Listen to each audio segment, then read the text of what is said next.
Hello అండి, అందరికీ నమస్కారం. ఎలా ఉన్నారు? అందరూ బాగున్నారా? బాగా చదువుకుంటున్నారా? సో ఈ రోజు మనం ఈ వీడియోలో ఇంగ్లీష్ మెథడాలజీని తెలుగులో ఎక్స్ప్లెయిన్ చేయడం జరుగుతుంది. సో ఆల్రెడీ 2 వీడియోస్ పెట్టడం జరిగింది. సో ఆస్పెక్ట్స్ ఆఫ్ ఇంగ్లీష్ని తెలుగులో ఎక్స్ప్లెయిన్ చేశాను. అలాగే next objectives of teaching English at primary and upper primary level second లెసన్కి సంబంధించి కూడా 3 టాపిక్స్ని అయితే తెలుగులో ఎక్స్ప్లెయిన్ చేసి చెప్పడం జరిగింది. సో ఎవరైనా వీడియో చూడకుంటే కింద డిస్క్రిప్షన్లో ఆ వీడియో లింక్ ఇస్తాను, చూడని వాళ్ళు ఎవరైనా ఉంటే వెళ్ళి చూసేయండి. సో ఈ రోజు మనం objectives of teaching English at primary and upper primary level second lesson లో మిగతా 3 టాపిక్స్ గురించి అయితే ఈ రోజు నేను మీకు తెలుగులో ఎక్స్ప్లెయిన్ చేయబోతున్నాను. సో మీకు డైరెక్ట్ గా కాకుండా బుక్ చూపిస్తూ ఈ రోజు ఎక్స్ప్లెయిన్ చేయబోతున్నాను. సో ఎవరికైనా డైరెక్ట్ గా చెప్తుంటే అర్థం కావట్లేదేమో అనిపిస్తుంది. సో అందుకని ఈ రోజు నేను మీకు నా దగ్గర ఉన్న బుక్ ని చూపిస్తూ సో దాన్ని నేను మీకు ఈ రోజు తెలుగులో ఎక్స్ప్లెయిన్ చేస్తున్నాను. వీడియో చూసిన తర్వాత ఎలా ఉంది అనేది కూడా కామెంట్ చేయండి అండ్ వీడియోని లైక్ చేయండి. ఎవరికైనా యూస్ఫుల్ అనిపిస్తే మాత్రం తప్పకుండా షేర్ చేయండి. అయితే నేను లెసన్ ని తెలుగులో ఎక్స్ప్లెయిన్ చేస్తున్నాను. సో ఒకసారి ఎక్స్ప్లెనేషన్ చూసేయండి. సో ఇక్కడ మీకు బుక్లో ఎక్స్ప్లెయిన్ చేస్తూ చెప్తాను, ఒకసారి చూడండి. సో మీ దగ్గర ఏ బుక్ ఉందో నాకు తెలీదు. సో నా దగ్గర ఉన్న బుక్లో నేను చదివిన దాని ప్రకారం నేను మీకు ఎక్స్ప్లెయిన్ చేస్తున్నాను. సో మీకు డైరెక్ట్గా కనిపిస్తూ చెప్తూ తెలుగులో ఎక్స్ప్లెయిన్ చేస్తే అర్థం కావట్లేదు అని, అర్థం అవుతుందో లేదో అని ఇట్లాగైతే చెప్తున్నాను. ఒకసారి చూడండి. So the spread of English అంటే ఆంగ్ల భాష వ్యాప్తి అని. సో ఆంగ్ల భాష వ్యాప్తి గురించి డేవిడ్ క్రిస్టల్ ఆంగ్ల భాష వ్యాప్తి గురించి డేవిడ్ క్రిస్టల్ 1997 ఆయన చెప్పిన దాని ప్రకారం దాదాపు 670 మిలియన్ల మంది ఆంగ్ల భాషను మాట్లాడుతున్నారు. అయితే ఈ భాషా వ్యాప్తిను ఆయన 3 వర్గాలుగా అయితే చెప్పడం జరిగింది. అవి ఏంటి అంటే inner circle, outer circle, expanded circle. So ఈ 3 సర్కిల్స్ అంటే అంతర్గత వర్గం ఒకటి, బాహ్య వర్గం ఒకటి, విస్తరిత వర్గం ఒకటి.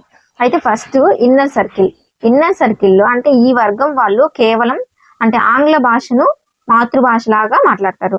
ఇన్నర్ సర్కిల్లో వాళ్ళు అంటే ఫర్ ఎగ్జాంపుల్ కి USA, UK, Canada, Australia, New Zealand వంటి దేశాలు. ఇక్కడ 320 నుంచి 380 మిలియన్ల మంది ఉంటారు. నెక్స్ట్ అవుటర్ సర్కిల్లో వచ్చేసి ఇక్కడ వీళ్ళు ఇంగ్లీష్ లాంగ్వేజ్ ను 2వ భాషగా మాత్రమే వాడతారు. ఫర్ ఎగ్జాంపుల్ మన ఇండియా, సింగపూర్, మలావి లాంటి దేశాలు అనమాట.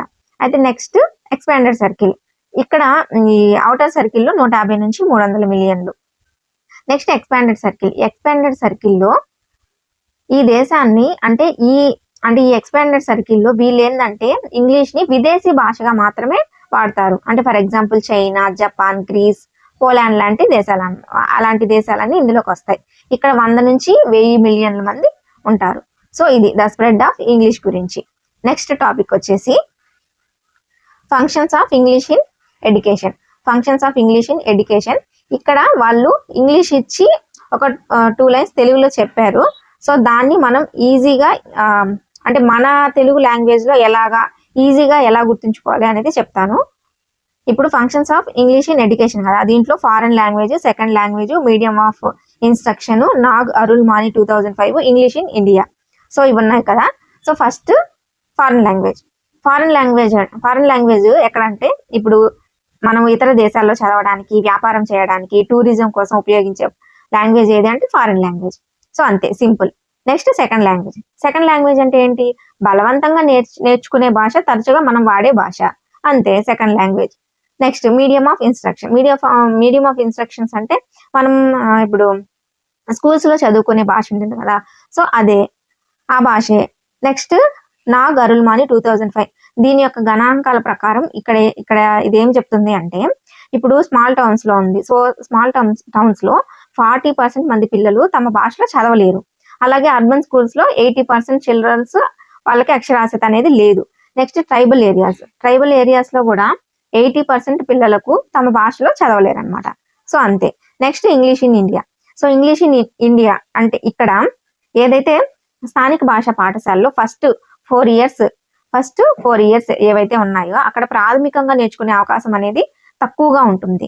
సో ఇక్కడ ఈ ఇంగ్లీష్ బోధన అనేది 3వ తరగతి నుంచే స్టార్ట్ అవుతుంది. సో అంతే అన్నమాట, సింపుల్. సో చూడండి, ఇక్కడ నెక్స్ట్ టాపిక్ వచ్చేసి AP government policies of teaching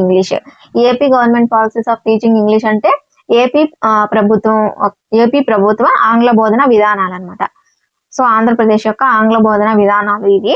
ఇక్కడ ఫస్ట్ పాయింట్ ఏంటి అంటే ఇక్కడ ఎన్సిఎఫ్ 2000 ప్రకారం అంటే థర్డ్ క్లాస్ నుంచి ఎన్సిఎఫ్ 2000 ప్రకారం థర్డ్ క్లాస్ నుంచే ఇంగ్లీష్ అనేది బోధించాలి. అది ఫస్ట్ పాయింట్. నెక్స్ట్ ఏంటంటే ఈ ఏపీ గవర్నమెంట్ 2008 లో ఒక జీవోనైతే జారీ చేసింది. జీవో నెంబర్ వచ్చేసి 76. ఈ జీవో ప్రకారం 6500 ప్రభుత్వ పాఠశాలలో ఆ 6th క్లాస్ నుంచి 6వ తరగతి నుంచి సిబిఎస్ఈ సిలబస్ తో ఇంగ్లీష్ మాధ్యమాన్ని ప్రవేశపెట్టాలి అని చెప్పడం జరిగింది.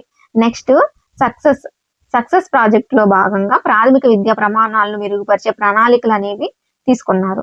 నెక్స్ట్ పాయింట్ వచ్చేసి ఉపాధ్యాయులకైతే EFLU Hyderabad English and foreign language university. Next RIE regional institute of English Bengaluru. ఈ 2 ఉపాధ్యాయులకు ఈ రెండింటిలో శిక్షణ ఇచ్చేలాగా గవర్నమెంట్ అనేది ఏర్పాట్లు చేసింది. నెక్స్ట్ పాయింట్ వచ్చేసి ఇక్కడ 40 to 45 మెంబర్స్ ఉత్తమ ఇంగ్లీష్ ఉపాధ్యాయులు ఎంపిక చేసి వాళ్ళకి శిక్షణ ఇచ్చేలా నిర్ణయం అయితే తీసుకోవడం జరిగింది. నెక్స్ట్ పాయింట్ ఏంటి అంటే 6500 హై స్కూల్స్ లో ఇంగ్లీష్ ఆంగ్ల భాష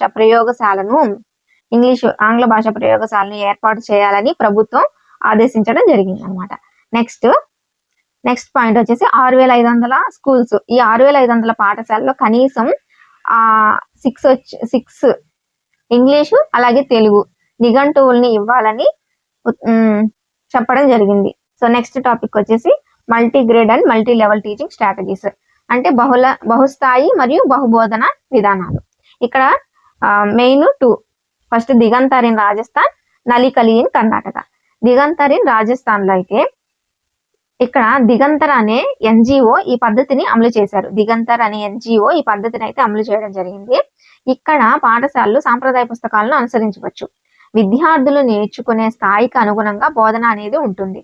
పాఠశాలలో పిల్లలకు పీస్ ఆఫ్ లెర్నింగ్ స్వేచ్ఛగా నేర్చుకునే అవకాశాన్ని అయితే ఇస్తారు. నెక్స్ట్ వాళ్ళ కోసం ప్రత్యేక మాడ్యులర్ బుక్స్ అయితే తయారు చేస్తారు. మాడ్యులర్ కరికులం అయితే అండ్ కరికులం ని అలాగే టెక్స్ట్ బుక్ ని కూడా తయారు చేస్తారు అనమాట. నెక్స్ట్ నలికలి కర్ణాటక. సో కర్ణాటక ప్రభుత్వం నిర్వహిస్తున్న బహుస్థాయి బోధన పద్ధతి అనమాట ఇది. అయితే ఇక్కడ సాంప్రదాయ పాఠ్య పుస్తకాలతో పాటు అదనంగా విద్యా సామాగ్రిని కూడా అందిస్తారు. అయితే విద్యార్థులు వాళ్ళు తమ నేర్చుకునే స్థాయికి అనుగుణంగా గ్రూపులుగా ఏర్పడి ముందుకు సాగిపోతుంటారు. అయితే వారి స్థాయికి అనుగుణంగా వాళ్ళు నెక్స్ట్ లెవెల్ కి వెళ్ళేలాగా ప్రణాళిక అనేది ఉంటుంది. అయితే ఈ విద్యార్థులను 3 గ్రూప్స్ కి అయితే విభజించారు. First the self learning group, next partially teacher supported groups and fully teacher supported groups. So ఇట్లాగా 3 గ్రూపులుగా అయితే విభజించడం జరిగింది అనమాట.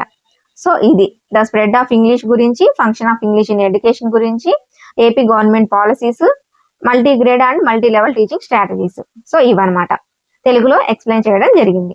సో చూసారు కదా తెలుగులో ఎక్స్ప్లెనేషన్ ఎలా అనిపించిందో ఖచ్చితంగా కామెంట్ చేయండి.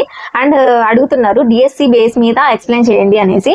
సో ఫస్ట్ మనకి లెసన్ లో ఏముంది ఎట్లా ఉంది అసలు అనేది తెలుసుకోవడం ఫస్ట్ ఇంపార్టెంట్ కదా. సో ఫస్ట్ మనం లెసన్స్ చదివేస్తే ఆ తర్వాత లెసన్స్ నుంచి ప్రీవియస్ గా ఏం బిట్స్ వస్తున్నాయి అనేది చూద్దాం. ఫస్ట్ మనం అయితే మెథడాలజీని కంప్లీట్ చేసేద్దాం. సో మెథడాలజీని కంప్లీట్ చేసిన తర్వాత ఇంగ్లీష్ మెథడాలజీకి సంబంధించి బిట్స్ ఎలా వస్తున్నాయి అనేది చూద్దాం. సో ఫస్ట్ మనం లెసన్ అయితే పూర్తిగా చదివేసిన తర్వాత మనకు ఒక ఐడియా వస్తుంది. సో మనకి ప్రీవియస్ పేపర్స్ తీసినప్పుడు ఈ బిట్ ఈ లెసన్ లో ఉంది, ఈ బిట్ ఈ లెసన్ లో అనేది మనకి ఈజీగా అర్థమవుతుంది. సో నేను మీకు ఇంగ్లీష్ మెథడాలజీ కంప్లీట్ అయిపోయిన తర్వాత డెఫినెట్ గా షేర్ చేస్తాను అనమాట. ప్రీవియస్ గా ఎలాంటి క్వశ్చన్స్ వచ్చినాయి అనేది నేను మీకు ఎక్స్ప్లెయిన్ చేసి చెప్తాను. ఓకే, సో అదనమాట. సో చూసారు కదా వీడియో. ఈ ఎక్స్ప్లెనేషన్ అనేది మీకు ఎలా అనిపించింది అనేది కామెంట్ చేయండి. అండ్ వీడియో నచ్చితే మాత్రం తప్పకుండా లైక్ చేయండి. అండ్ మరిన్ని వీడియోస్ కోసం మన ఛానల్ని సబ్స్క్రైబ్ చేసుకోండి. Thank you so much for watching. Bye.